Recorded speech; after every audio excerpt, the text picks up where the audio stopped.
verso del 9 en adelante, y vamos a meditar en esta hora bajo el título Dice Dios que camines. Dígale al que tiene a su lado: dice Dios que camines. Hay que creer la palabra de Dios para que ella pueda obrar en nuestras vidas, pueda manifestarse. Éxodo 14, 9. Puestos de pie, hermanos, me avisa cuando lo haya encontrado para que leamos la palabra del Señor. ¿Lo tenemos? Leemos la palabra del verso 9, por favor. Lo hacemos en el nombre del Padre, del Hijo y del Espíritu Santo. Siguiéndolos pues los egipcios con toda la caballería y los carros de Faraón, su gente de a caballo y todo su ejército, los alcanzaron acampados junto al mar, al lado de Pi-Hairot, delante de Baal-Zephón. Y cuando Faraón se hubo acercado, los hijos de Israel alzaron sus ojos, y he aquí que los egipcios venían tras ellos, por lo que los hijos de Israel temieron en gran manera y clamaron a Jehová. Oramos al Señor. Padre, gracias por su infinita misericordia. Espíritu Santo, invocamos esa dulce presencia para que pueda usted ministrar nuestras vidas, nuestra mente y nuestros corazones, y nos permita crecer en la fe, discernir su palabra y principalmente atender la indicación que hoy nos das a través de ella. Enseñarnos a ir de avanzada, a no detenernos, sabiendo, Señor, que usted va con nosotros. Que todo lo que se haga y se diga sea para la gloria de su nombre, en Cristo Jesús. Amén y amén. Puede sentarse, hermano. Puede tomar asiento. Dice Dios que camines. Dígaselo al que tiene a su lado, hermano. Pero dígaselo de verdad, hermano. Dice Dios que camine, avance. Hay personas a quienes Dios quisiera bendecir, pero son muy lentos, no caminan. Son más lentos que una tortuga. Fíjese que una vez había escasez en la selva de alimentos, de comida, y entonces el rey de la selva, ¿verdad?, el león, viene y les dice: hagamos un concurso de chistes. Y el que cuente un chiste, todos se tienen que reír. Si no se ríen todos, a ese nos vamos a comer, ¿verdad?, porque no había comida. Entonces comienza el conejo y cuenta un chiste buenísimo, hermano. De aquello que toda la selva se tiró la carcajada, se pusieron a reír, menos la tortuga. La tortuga no se reía. Bueno, y como ya las reglas del juego estaban aclaradas, ¿qué pasó? Pues se comieron al conejo, lo mataron. Viene el oso y comienza con el segundo chiste.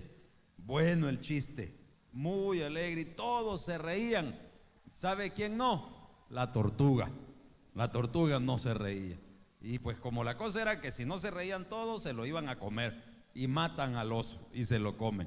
Pasa después el caballo y cuenta un chiste, hermano, pero de esos pierde amigos, peores de los que salen en los dulces, ¿verdad? De esos cae mal, de esos que en vez de reírse dan ganas de tirarle una pedrada. Y entonces nadie se rió. ¿Sabe quién se rió? La tortuga. Y todos vuelven a ver y empieza la tortuga. Qué buen chiste el del conejo, dice, ¿verdad? Estaba bueno el chiste. Porque es muy lenta. Hasta entonces iba entendiendo el primero de los chistes, pero ya se habían hartado al conejo. Hay personas a quienes Dios quiere bendecir, pero no quieren avanzar, no quieren caminar.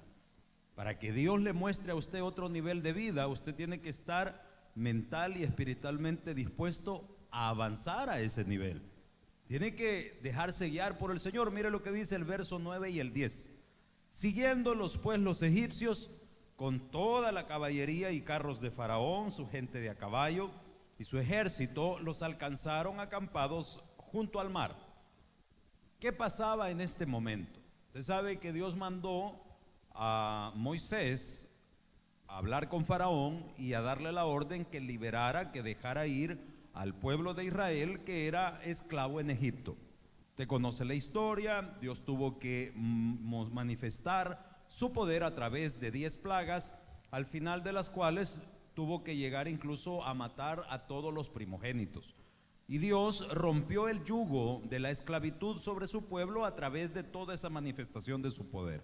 El pueblo sale y Dios los lleva, ¿verdad?, a lo que tanto hablamos nosotros acá en la iglesia, a esa tierra que fluye leche y miel, a una nueva vida que, al igual que usted y que yo, estamos buscando cada día, una vida de bendición. ¿Cuántos queremos que Dios nos bendiga?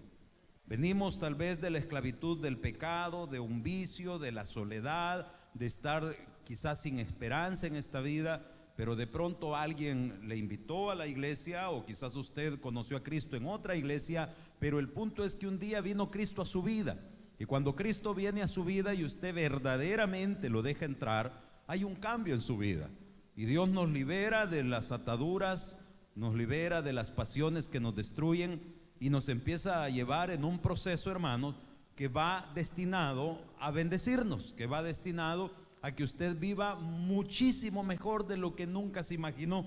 Esa es la vida cristiana, ir de avanzada. La senda del justo, dice la palabra, es como la luz de la aurora, que cada día va en aumento. ¿Hasta dónde?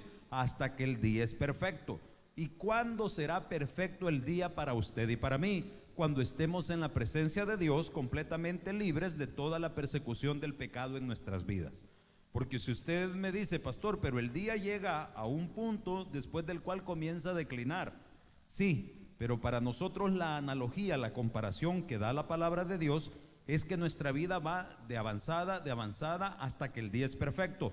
Y ese momento será cuando venga Cristo por su iglesia, cuando Cristo nos venga a traer y nosotros estemos en la presencia de Dios, ya fuera del cuerpo de pecado. Entonces fíjese bien, el pueblo venía de su cautiverio de Egipto, ¿verdad? Estaban empezando la faena en el desierto, estaban comenzando su vida cristiana, si usted lo quiere comparar, porque así es esto. A veces nosotros decimos, ¿verdad? Mire, pastor, ahora que yo recibí a Cristo, ahora que me he empezado a congregar, tengo más dificultades. Sí, hermano, es porque Faraón viene detrás de ti, es porque el diablo quiere desanimarte.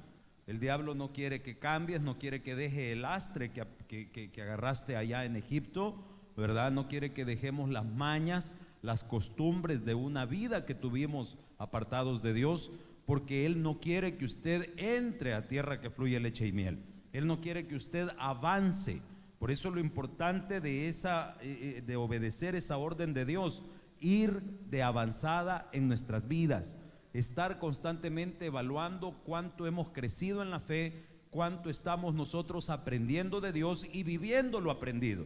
Porque usted podrá decir, ¿verdad? Hay mucha gente que se jacta, mira, yo tengo 10 años, 20 años de ser cristiano, yo nací en el evangelio, y a veces no se les nota. A veces su comportamiento es quizás peor que el de un inconverso, ¿verdad? Porque no hemos aprendido, porque quizás nos hemos vuelto farsantes religiosos, de estar en una iglesia manteniendo una apariencia, y nuestra vida es todo lo contrario. Pero al fin y al cabo, ¿a quién queremos engañar? Si Dios conoce lo más profundo de las intenciones del corazón, Dios conoce lo más íntimo de tus pensamientos, y según el deseo que haya en tu vida para agradarle a Él, así van a ser tus bendiciones y así va a ser tu avance en la vida cristiana. Entonces fíjese bien, venía Faraón, venía persiguiendo a la gente para matarla. Ellos habían llegado frente al mar, no podían caminar, ¿verdad? Por lo profundo del mar, porque obviamente usted agarra mar adentro, se va a ahogar. ¿Qué le dice a los niños cuando vamos a la playa, verdad? Bichito, no te metas tan adentro porque te va a llevar. Entonces, tenemos el mar por delante, tenemos a Faraón por detrás que viene a matarlos. No había donde hacerse a los lados porque dice que estaba a la par del monte de Pirairot, una montaña que no les permitía escapar. Entonces aquí viene la situación. El pueblo verdaderamente estaba en peligro, verdaderamente había peligro, pero es en el peligro, es en la necesidad, es en la tribulación, es en tu aflicción. Yo no sé cuál es la aflicción que usted pueda estar viviendo ahora. Probablemente serán problemas familiares, probablemente un desquebrajamiento conyugal. ¿Qué lo trajo a los pies de Cristo? ¿Qué le dobló el brazo? ¿Cómo le dobló el brazo Dios para que terminara accediendo a acercarse? Probablemente lo habían amenazado, probablemente estaba pasando por una escasez económica, quizás se quedó desempleado, qué sé yo, quizás tenía un familiar en la cama de un hospital con riesgo de muerte o en una cárcel. Aquello que lo trajo a usted a los pies de Cristo, hermano, es donde Dios se va a glorificar. Es donde, si usted aprende a avanzar, es donde si usted verdaderamente camina en su fe, ahí se va a mostrar el poder de Dios. ¿Cuántos lo creen, hermano? ¿Cuántos creen que Dios va a obrar en nuestras vidas? Entonces, el pueblo estaba en peligro. Faraón venía con el deseo de matarlos. Usted tal vez está pasando por una angustia que no es inventada, es real. Pero así como es de real ese problema, más real y grande es el poder del Dios que nos respalda. Más poderoso es el que está en nosotros que el que está en el mundo. Gloria a Dios. Ahora, lo que se va a medir, lo que se va a poner en balanza, lo que se va a poner a prueba, lo que se va a poner al fuego, es cuánto usted ha crecido, cuánto usted ha aprendido del Señor, cuánto usted ha obedecido la orden de avanzar, porque ya vamos a ver al pueblo cómo reacciona. Hermanos, decir Dios es bueno cuando todo va bien, perdóneme, pero lo dice cualquiera. Decir Dios es bueno cuando las cosas van mal, solamente se puede si hemos aprendido a creer y a confiar en el poder del que nos sostiene, en el poder de nuestro Dios. Mire lo que dice: temieron, verso 10, cuando Faraón se hubo acercado a los hijos de Israel, alzaron sus ojos, y aquí que los egipcios venían tras ellos. No venían a darles un abrazo, hermano. No venían a decirles: mire, para su viaje aquí le preparamos unos sanguchitos, ¿verdad? Aquí le traemos unos fresquitos para el camino. ¿A qué venía Faraón? A volarles la cabeza. Y entonces dice, vea, por lo que los hijos de Israel temieron. ¿Cómo temieron? En gran manera. ¿Qué está usted temiendo hoy por hoy en su vida? ¿Será que existe ese temor de si mañana no va a haber? ¿Será que existe el temor de si va a poder criar a sus hijos, si va a tener para darles estudio? ¿Será que está pasando por el temor de que se va a perder su matrimonio, su relación sentimental? Probablemente usted está temiendo en gran manera. Usted está en el lugar adecuado. Porque esta gente, cuando enfrentaron su miedo, su temor, ¿qué hicieron? Mire, ahí lo dice. ¿Qué hicieron? Clamaron a Jehová. Usted quiere enfrentar ese problema que es más grande que usted, tráigalo a las manos de Dios, porque más grande es nuestro Dios que cualquier problema. Mire lo que dice el verso 11.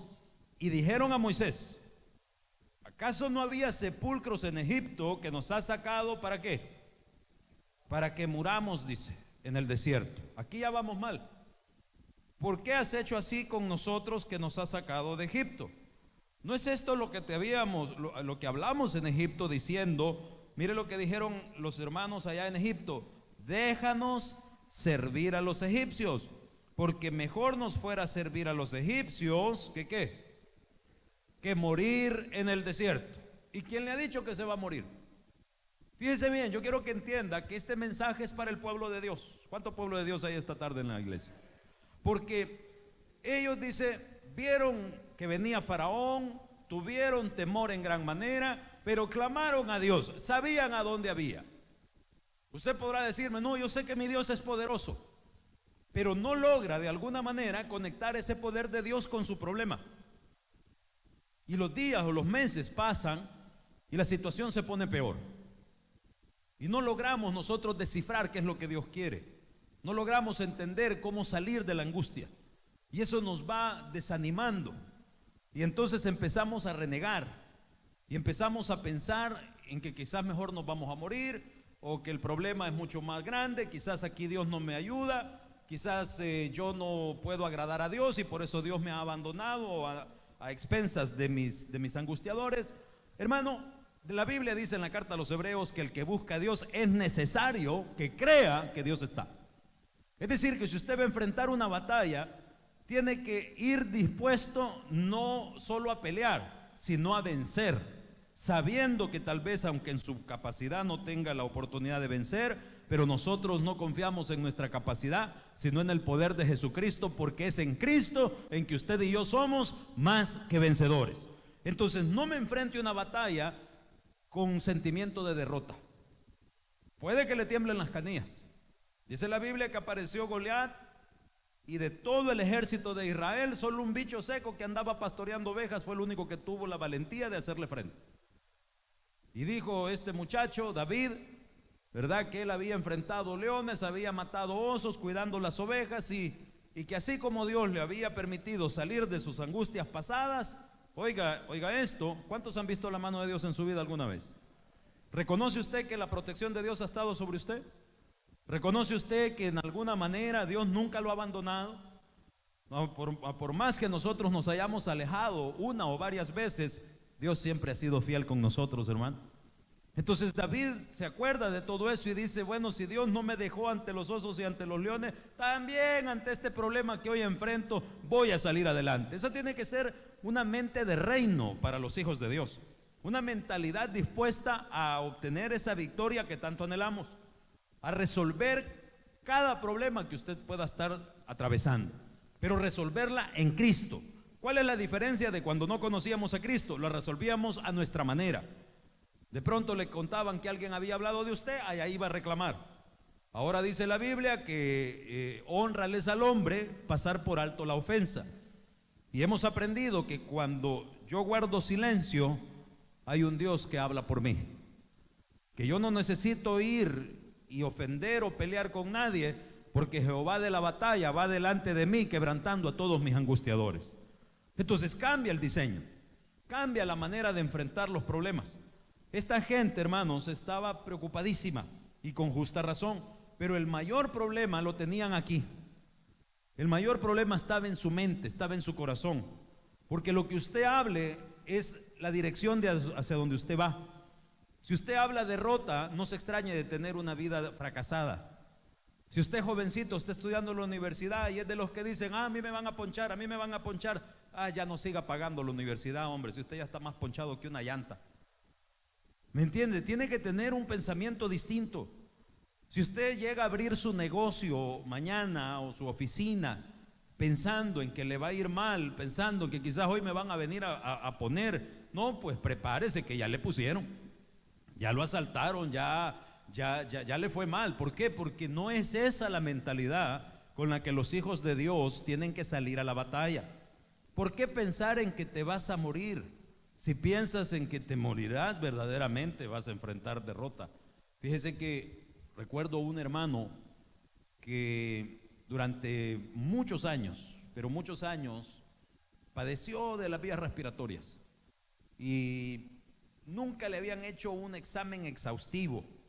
Los médicos le rumoraban que podía ser algo de gravedad, que se tenía que chequear, pero el hermano siempre estaba en la iglesia y siempre jocoso, siempre, ¿verdad?, buscando el rostro de Dios. Pero le estoy hablando que así pasaron muchos años. De pronto un día se grabó y le hicieron los chequeos en el hospital.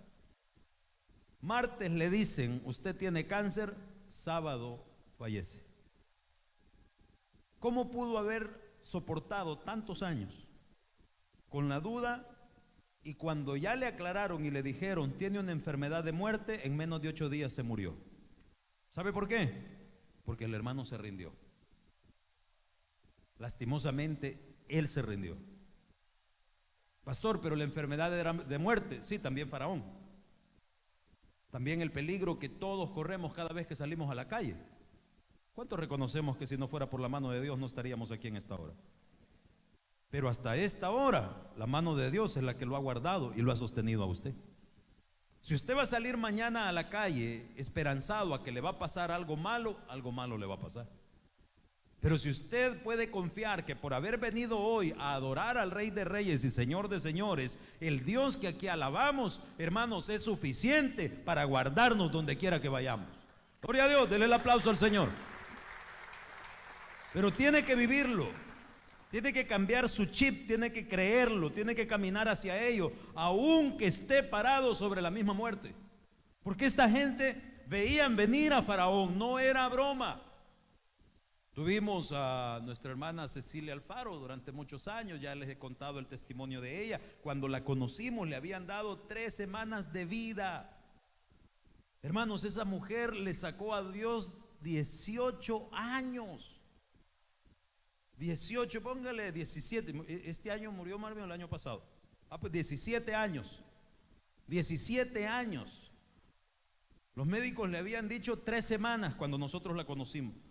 Y como cualquier persona, como cualquier ser humano, porque yo no le estoy diciendo que usted no le tiemble, ¿verdad? Que usted no siente el miedito. Yo no estoy diciendo eso. Lo que estoy hablando es que cuando usted enfrenta el temor, ¿cómo lo va a canalizar? Se va a tirar a la derrota, va a declarar la muerte. Este pueblo dijo, mira, mejor nos hubieras dejado allá que nos muriéramos. ¿Por qué? ¿Por qué te vas a conformar a ese estilo de vida?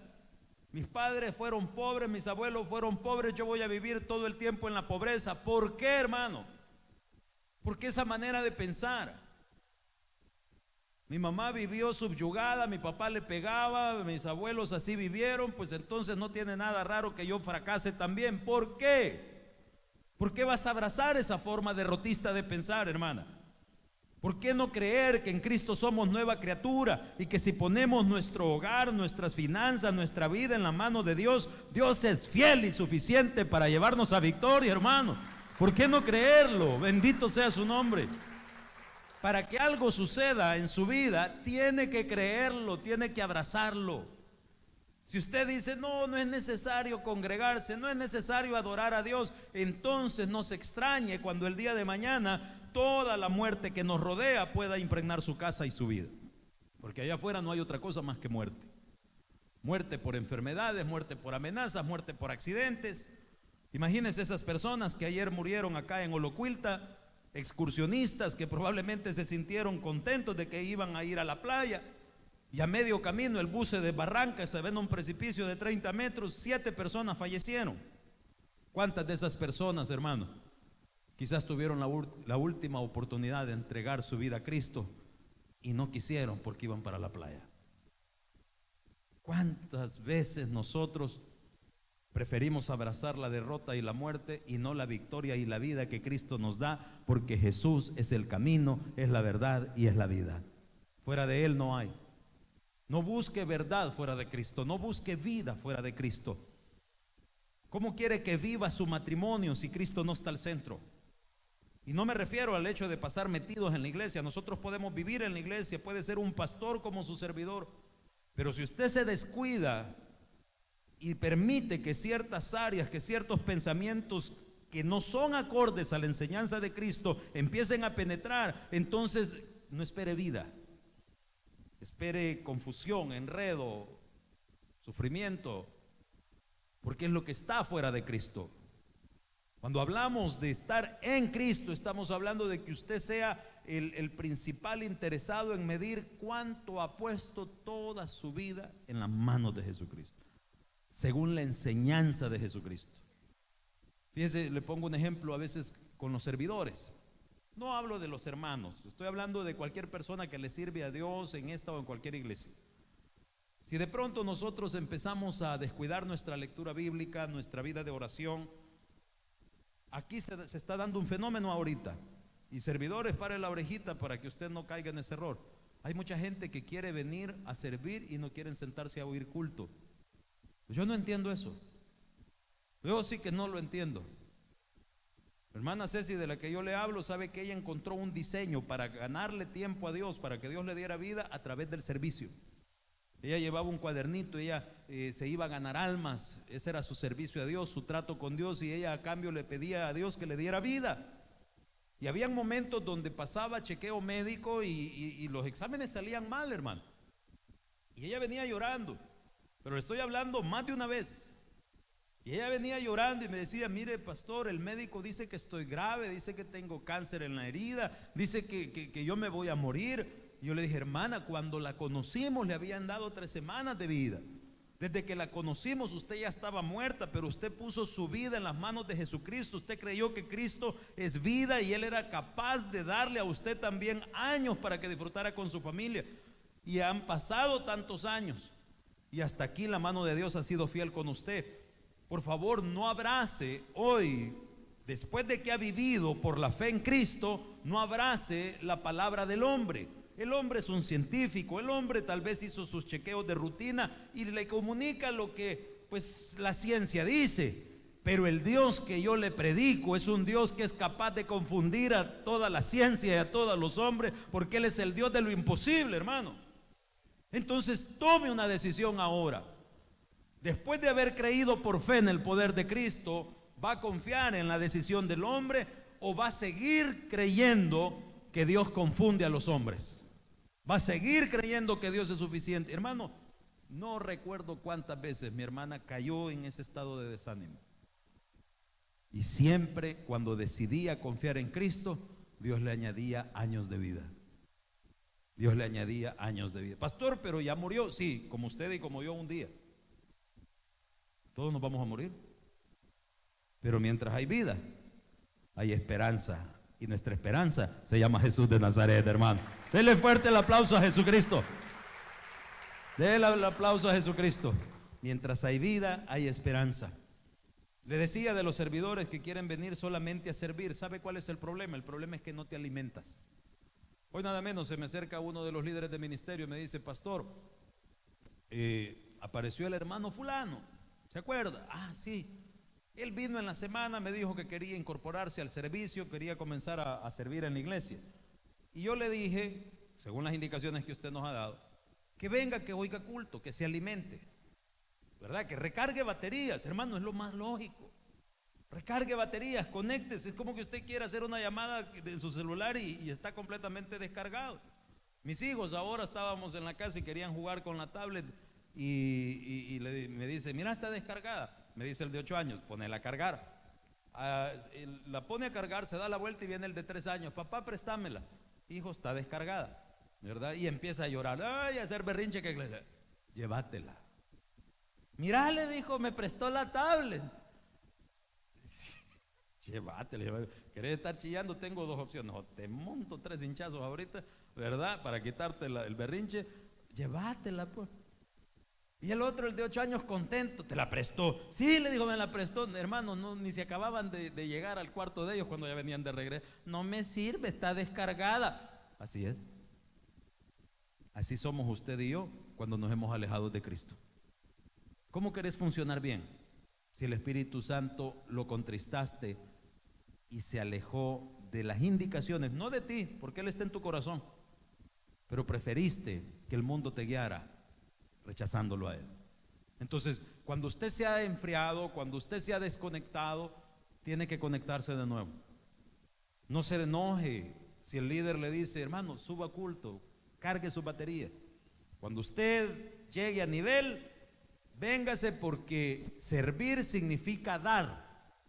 Amén. Usted va a atender los niños que traen los hermanos para que ellos oigan su culto a gusto. ¿Qué está haciendo? Está dando un servicio. Está sirviendo al cuerpo de Cristo. Y no podemos dar lo que no tenemos. ¿Cómo podemos servir si nosotros mismos estamos inservibles? ¿Está conmigo, hermano? ¿Entiende el mensaje? Entonces le decíamos a me dice el líder del ministerio: yo le dije al hermano que subiera a oír culto, que estuviera un mes, y después, si tiene a bien ponerse a servir, que venga, que con gusto lo recibimos. ¿Y sabe qué dice la gente? Ah, me han rechazado. Ah, pues ya me voy. Cuando, punto y aparte del caso que le menciono, cuando a un servidor, o peor aún, un líder, un diácono, de pronto se le advierte o se le dice: mira, hermano, usted está obrando mal. Si no puede arreglar esto, siéntese, recargue sus baterías. Los líderes, los que ocupan un cargo, se enojan. Yo siempre les digo: mire, arréglelo, hombre, recargue sus baterías. Me va a llevar a la necesidad de sentarlo, no como una sanción, sino para que usted se alimente de la palabra, porque cuando usted vino así comenzó, alimentándose con la palabra de Dios. De ahí surgió el deseo de ponerse a servir. Entonces lo lógico es que si usted se ha enfriado, se ha atribulado, ¿cuántos pasan muy ocupados en su vida? Es decir, que nos cargamos de muchos compromisos, ¿sí o no? Cuando estamos cargados, ¿hay una buena intimidad con el Espíritu Santo? No. Necesitamos calmarnos. Vamos a calmarnos, dice una caricatura. Necesitamos calmarnos y dejar que el Espíritu Santo nos ministre, nos enfríe, nos fortalezca. Entonces, pero qué triste es que de pronto a alguien se le dice: hermano, siéntese a oír su culto. Y las personas dicen: mejor me voy. Y se van de la iglesia. Se van completamente de la iglesia. Y eso sucede, hermano, cada cierto tiempo. Nosotros hasta tenemos un dicho ministerialmente hablando, y es que cada cierto tiempo Dios sacude el palo. Y aquel fruto que ya está algo podrido, ¿qué pasa? ¿Qué pasa? Cae. Y cuando cae, ¿cómo queda? Todo reventado, ¿verdad? Entonces, ¿qué hacemos? Agárrese bien. Agárrese bien, hermano. Mientras usted se alimente y se deje guiar por el Espíritu de Dios, usted va a ser un fruto, hermano, robusto, bonito. Pero mientras nos dejemos cargar del mundo allá afuera, vamos a andar podridos y nos vamos a pegar sendas reventadas. Y entonces vamos a abrazar la palabra que tenía este pueblo. Mejor nos hubieras dejado, Moisés, que nos muriéramos. Y mire la torpeza que vienen a decir todavía en el verso siguiente, en el verso 12. Mirá, le dijo, mejor nos hubieras dejado servir a los egipcios. ¿Está conmigo? Fíjese bien, póngame atención. La vida, oiga bien, principalmente los jóvenes, ¿cómo no quisiera yo ahorrarle sufrimiento? La vida se resume al servicio. La vida es servir. Esa es la vida. No estoy hablando de ponerse un uniforme.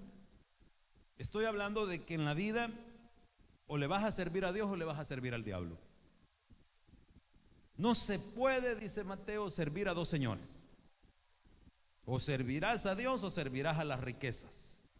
Y las riquezas es una trampa que Satanás te pone en el camino para que no tengas tiempo de buscar a Dios. Entonces, usted podrá decirme, pastor, yo no le sirvo al diablo. ¿Cómo no? Porque Cristo dijo que el que no era conmigo era contra mí. Eso dijo el Señor. Si usted se fue, no tiene tiempo por su negocio, por su trabajo, por sus compromisos, por su deporte, por su fútbol, por cualquier circunstancia por la que usted sustituya a Dios, ese es su Señor.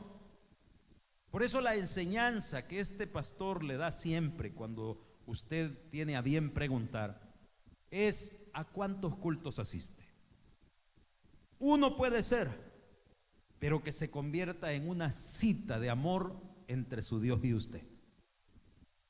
Cuando usted ya tiene un tiempo de estar fiel a su cita con Dios, ¿quiere más de Dios? ¿Cuántos queremos más de Dios?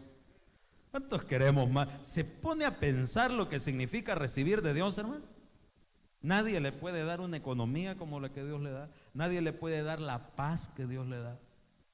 ¿Cuántos queremos más de Dios? Entonces es fácil, agréguele a su cita. Agréguele al tiempo que usted comparte con Él. Para atrás, ¿qué decía mi pastor? Ni para agarrar impulso. Agréguele a su intimidad con Dios. No suelte su lectura bíblica, no suelte su oración personal. Eso es lo que le va a dar a usted la capacidad de clamar aún por aquellos errores en los que nos estamos deleitando. Porque tenemos errores que no los queremos dejar. Porque a la carne, ¿cómo le parecen? Sabrosos. Una relación ilícita. Esos besitos, ¿verdad? Ese negocito que le deja billete. No, hombre, ¿quién va a querer andar templisqui, pues? Que hay bolas. Sentimos puro pavo real. ¿Entiende? Entonces, seamos sinceros. ¿Sí o no? Que antes por eso nos caían mal las iglesias. Decíamos, hipócritas, ahí van todos emperecuetados y viven peor. ¿No será que hoy hemos caído en lo que tanto criticábamos? Solo cuando nosotros buscamos esa intimidad con Dios, podemos clamar por los deleites que no queremos dejar. Señor, yo sé que esto no te gusta. Yo sé que mi carácter no te gusta, pero no lo logro cambiar. Hagamos un trato, vaya. Voy a empezar a servir. Me voy a ir a lavar los baños a Torrefuerte. Me voy a ir a barrer. Me voy a ir, cosa que me ayude a bajarle un poco de viruta a mi cabeza. Y usted le está clamando, no ha cambiado, está luchando. O podemos decir, ¿verdad? Sí cambió internamente, pero como lo que queremos es doblegar esta carne que tanto nos cuesta. Y estamos en esa lucha constante. ¿Por qué? Porque no le queremos servir más a la carne. No le queremos servir más a nuestros deleites. Porque ya probamos entregarnos a nuestros placeres. De allá venimos. Ya vimos lo que el mundo o lo que el diablo paga a aquellos que le sirven. ¿Cuántos queremos servir a Cristo, hermanos? Entonces de eso se trata, de que usted tome una decisión y entienda, o le sirves a Dios o le servirás a tus placeres, y esto te va a llevar a agradar al diablo. Un ejemplo, ¿qué pasa con una jovencita que se enamora, no digamos de un inconverso, de un chabacán aquí adentro de la iglesia, de un lépero que lo primero que le pide es sexo, y se empieza a involucrar en una vida licenciosa? Tu cuerpo, que era para servirle a Dios, que era para esperar un esposo que te iba a honrar, se lo entregaste al servicio del placer de un chabacán que lo único que hace es agradar al diablo. Cambiemos el ejemplo. El trabajo que tanto nos absorbe. Pastor, si es que yo tengo muchas responsabilidades. Usted no sabe los compromisos que tengo. Sí, tiene más que Dios. Me imagino, hermano. Usted tiene más carga que Dios. No, pues sí, es que no lo ponga así. Es que así es, hombre. Si usted reconoce que Dios lo sostiene, entonces adore a Dios. Adorar significa darle su lugar a Él como Dios. Y cuando yo le quito el tiempo que es de Dios, es porque estoy adorando aquello por lo cual se lo quité. Y eso se llama idolatría. Y estoy sirviendo a esos ídolos. Esa es la vida. Esa es la vida. Cambiemos de ejemplo. La preparación académica. Vos quieras la U. Y después te vas a graduar y no vas a hallar trabajo. O vas a llegar a menospreciar la casa de Dios y el servicio a Cristo por tu gran conocimiento. Hay un ejemplo bien difícil, y lo digo con todo respeto, pero con el permiso que él mismo ha dado, el pastor Wilber Calderón de Cojute. Es un señor que se hace de 5 a 7 diálisis diarias, hermano. Él padece de insuficiencia renal. Dicen los médicos que cuando a alguien le comienzan a hacer la diálisis, el periodo de vida, de duración de alguien a quien ya le hicieron la diálisis son 2 años. Ya si vive más de 2 años, pues ya es ganancia, pero ¿cuánto puede ser más de 2 años? 3, 4 años. Este hermano lleva, sin exagerar, creo que 17 años. Sufre. A veces está predicando y a medio sermón se descompensa.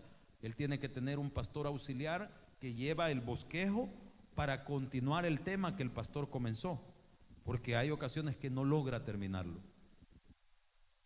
¿Habría aguantado usted 15 años de ese sufrimiento? A muy corta edad él sufrió de esa enfermedad.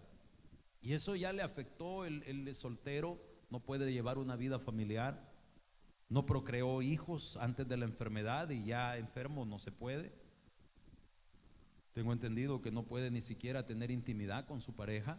Se muere ahí nomás de la descompensada, ¿verdad?, de que se da. Entonces el hombre sufre muchísimo. Mas sin embargo ahí está. Y cuando le preguntaron, pastor, ¿y de dónde salió esto? Él tiene 3 títulos académicos. Y un día el pastor general le dijo, hermano, lo quisiera usted para pastor de tal iglesia. Él era servidor interno, no estaba en el mundo, o sea, alguien que buscaba de Dios. Pero cuando le dijeron, queremos que pastoree una iglesia allá en tal parte, o sea, 3 títulos académicos para dedicarme a pastorcito. No, hombre, pastor, está equivocado. Yo puedo venir y colaborarles de vez en cuando. Puedo ocupar un cargo aquí en la iglesia porque nos gusta el show de venir, ¿verdad? Y llevar el canasto o qué sé yo, de que nos vea la gente. Pero 3 títulos académicos para estar allá pastoreando en un pueblo, no, le digo. Menospreció servir al Rey de Reyes, hermano. Y no se lo digo para que lo juzgue. Pongamos nuestras barbas en remojo. Revisemos cuán dispuestos estamos nosotros en servir a Dios por sobre todas las cosas, o preferimos servir a nuestro deleite, a nuestros placeres o al diablo mismo. Revisemos. Porque el pueblo decía, mejor nos fuera a servir a Faraón. no estaban aptos para llegar a la tierra que fluye leche y miel. ¿Cuántos queremos llegar a otro nivel de bendición, hermano? Tiene que cambiar su mentalidad. Diga conmigo: mente de reino, del reino de Dios. Eso es lo que tenemos que buscar nosotros. Eso es lo que usted tiene que perseguir. Cambiar. ¿Por qué? ¿Por qué va a seguir siendo el mismo chabacán de ayer? Mire, hoy les decía yo a los hermanos del seminario, y se lo digo con todo respeto, pero con los del seminario, allí sí ya están fregados. Señores, yo puedo entender que ustedes entraron al seminario hablando con la J o con la Z, ¿verdad? Sí, hermano, Dios les bendiga, ¿verdad? Que estamos reunidos esta tarde. Está bien, yo lo entiendo, yo lo respeto, es parte de la idiosincrasia con la que hemos crecido, ¿verdad? Está bien. Pero ustedes están preparándose para ser pastores y yo quiero verlos llegar a lugares altos. Yo quiero que Dios obre en sus vidas. Así que por favor van viendo cómo me arreglan, ¿verdad?, el hablado, porque no puede ser que así como entraron, así salieran. Un hermano un día puso Alvarado en la pizarra, Alvarado, y se va a graduar ahorita en la promoción de este año. No, Dios guarde, hermano. A veces cuando alguno de los pastores aquí, hermano, gracias a Dios que estamos aquí, porque es más mejor estar aquí que estar allá afuera. Al rato hasta yo estoy hablando así también. Pastor, usted está ofendiendo. No, Señor, porque vamos a seguir siendo el mismo. Si es que ellos venían de la esclavitud, nosotros vamos a ser príncipes de nuestro bendito Rey y Salvador. Gloria a Dios. Algo le tardó en caerle la peseta, ¿verdad? Esa es la vida del cristiano. Cuesta que nos caiga. Cuesta. A veces Dios tiene problemas para darnos lo que necesitamos, no porque Él no pueda o no quiera, sino por la mentalidad que tenemos todavía del pasado. Si Dios nos soltara el chorro de bendición a granel, estoy seguro que muchos ya no estuviéramos aquí. No hubiéramos ido a la playa, no hubiéramos ido quizás, qué sé yo, al estadio. Mis hermanos, sigamos leyendo ahí verso 13. Moisés le dijo al pueblo: no temáis, estad firmes, ved la salvación que Jehová hará hoy con vosotros, porque los egipcios que hoy ves, que hoy habéis visto, fíjese bien, ponga atención, nunca más para siempre los veréis. Le voy a contar algo que Dios hace, y está sacado de esas palabras hermosas de Moisés. Ellos ya venían de enfrentar a Faraón, ya Dios los había sacado con mano poderosa. Ya su esclavitud había terminado. Ya ellos habían empezado la marcha hacia una vida mejor. Pero el diablo quiere hacerte creer que Dios no tiene suficiente poder, que lo que Dios da después lo quita. Entonces atiza a Faraón. Faraón se levanta en pie de batalla y viene detrás de ellos a matarlos. El pueblo clama, el pueblo reniega, el pueblo piensa que mejor se hubieran muerto, que mejor se hubieran quedado sirviendo a los egipcios que al Dios Altísimo. Y entonces viene Moisés y dice: fíjense bien, los enemigos que hoy ves, nunca más los volveréis a ver. Las angustias que has vivido, si estás en la trayectoria de lo que Dios quiere hacer en tu vida, nunca más las vas a volver a vivir. Pastor, yo no quiero que mis hijos sufran lo que yo sufrí. No se aparte de Dios y enséñeles a ellos a creer en Dios, y nunca van a volver a pasar por lo que usted pasó. A veces hay personas que han recibido una sanidad y a los días pareciera que la enfermedad vuelve. Y a veces nosotros decimos: yo di testimonio, Dios quizás se equivocó, Dios no me dio mi milagro. Cuando usted empieza a hablar de esta manera, usted abraza la enfermedad para que vuelva, porque Satanás quiere hacerlo creer que aquello que testificó no era firme, y lo que Dios hace es firme. Entonces, ¿qué debo hacer? Debe mantenerse firme.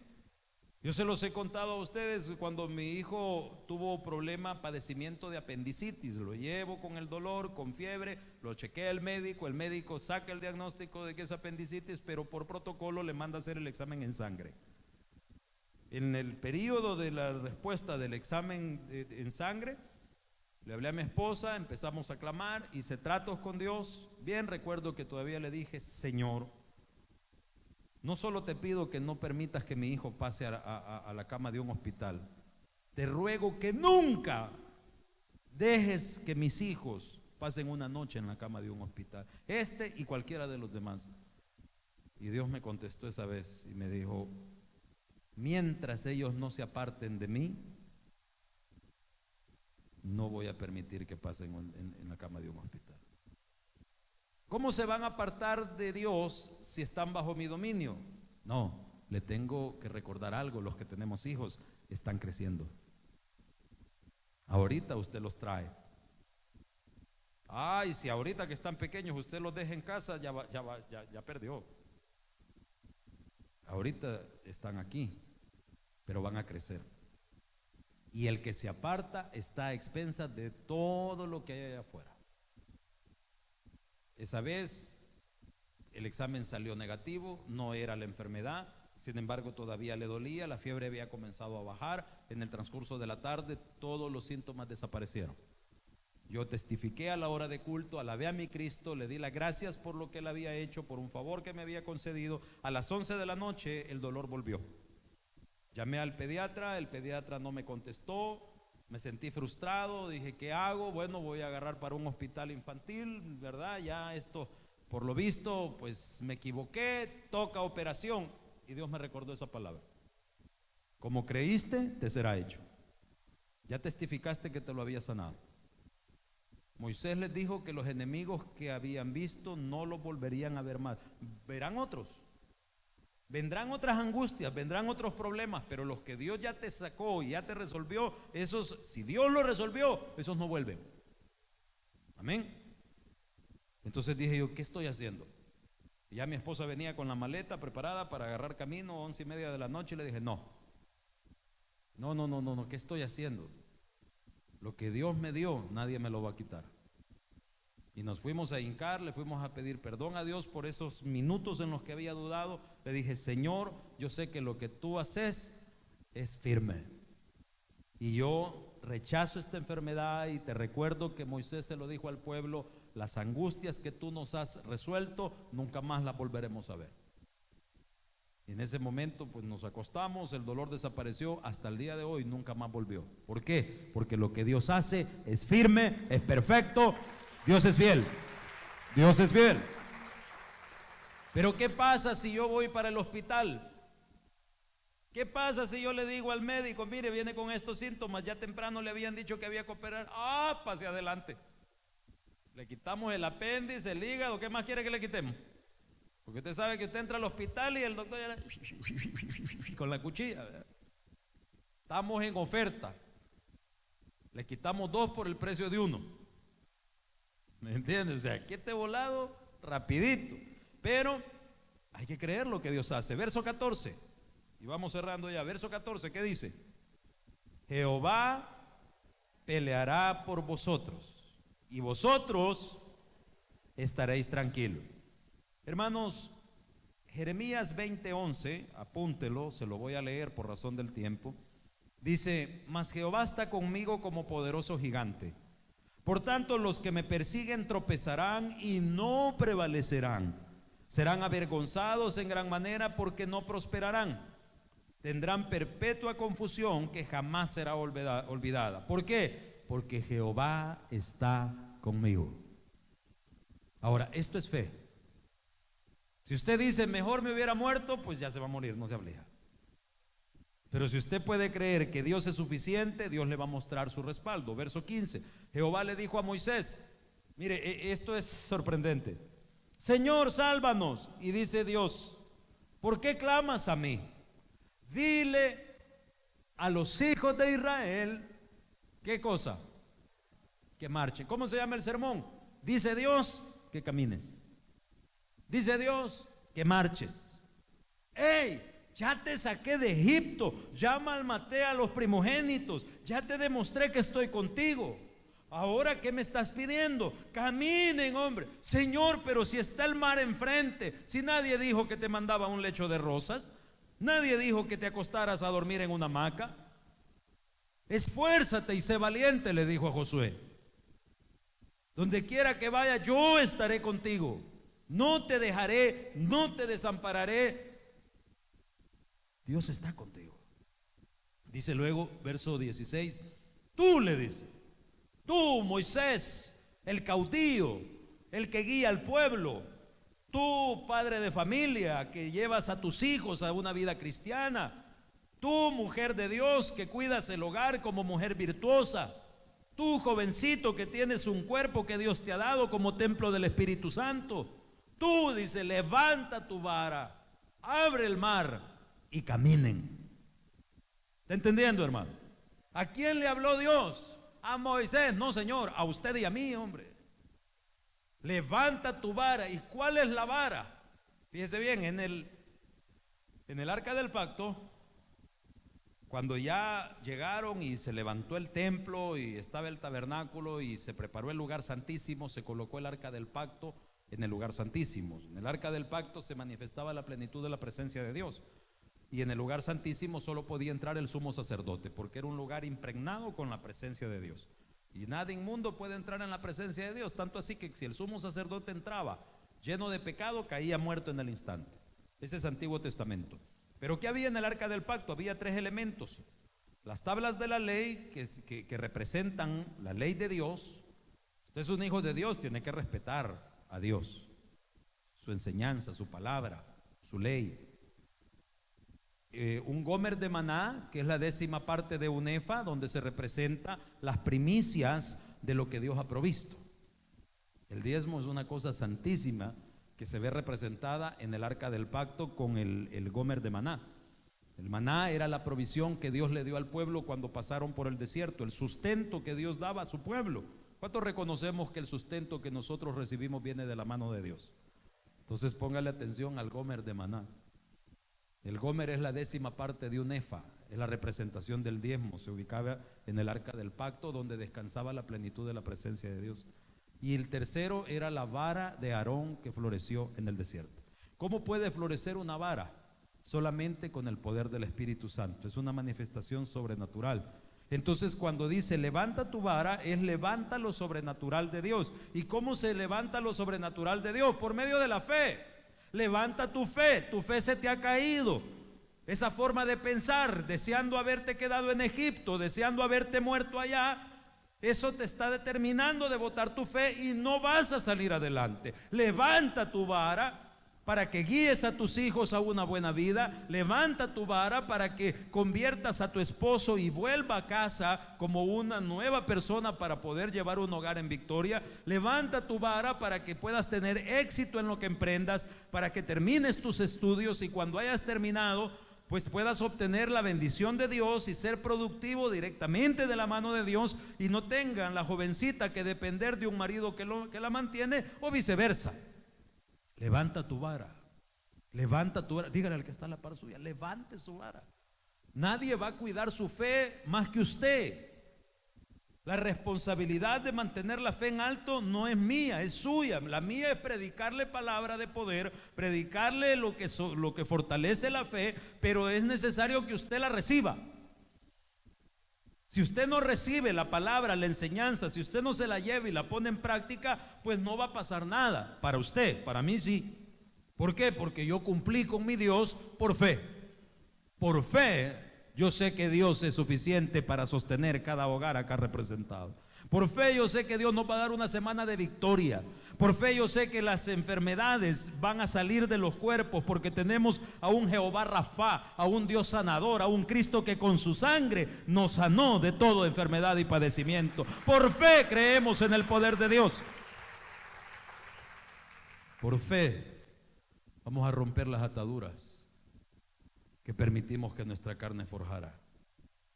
Por fe, levanta tu vara. Está caída. Te están queriendo jalar a ser como los demás, a quedarnos estancados, a creer que así vamos a vivir y así vamos a morir. ¿Por qué? ¿A cuántos les gustan las cosas buenas? No hay nada mejor que lo que viene de la mano de Dios. Levanta tu vara, extiende tu mano sobre el mar, sobre lo que está enfrente, sobre la dificultad. Divídelo. Entren los hijos de Israel por en medio del mar no te preocupes. Dios se va a encargar de que las aguas no caigan sobre ti. Cuando pases por las aguas, dice, no te anegarán. Chica, hermano, da miedo cuando las aguas están fuertes. La semana pasada me di mi escape el martes, nos fuimos con unos amigos a Antigua Guatemala en moto, y ya de Ciudad Guatemala para Antigua Guatemala nos cayó una tormenta diluvial, y el hermano que llevaba el navigator, la cuestión para ubicarnos, porque no conocía a nadie la ruta, iba, ¿qué le puedo decir? A 40 por hora en el tráfico de Guatemala, hermanos, bajo una tormenta diluvial. Eso era desesperante. Me desesperé. Yo normalmente manejo quizás muy rápido, y me adelanté, y como yo no conocía, pues me metí donde no era y fuimos a parar por otro lado.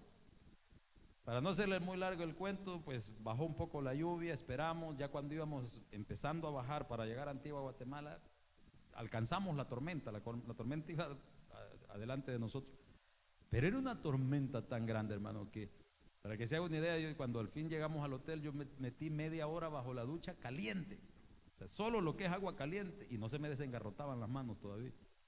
Y eso que la moto tiene un calentador del timón para cuando precisamente esas cosas pasan, pero no había tales. Y cuando ya llegamos a la ciudad, al hotel, y ya nos metimos, nos dicen, no, dice, nosotros aquí no tenemos parqueo, el área donde se guardan los vehículos está a 6 cuadras de aquí, ¿verdad? Entonces, si quieren, coloquen sus cosas y se van a dejar las motos allá, porque ya va a pasar la policía y les va a poner una multa.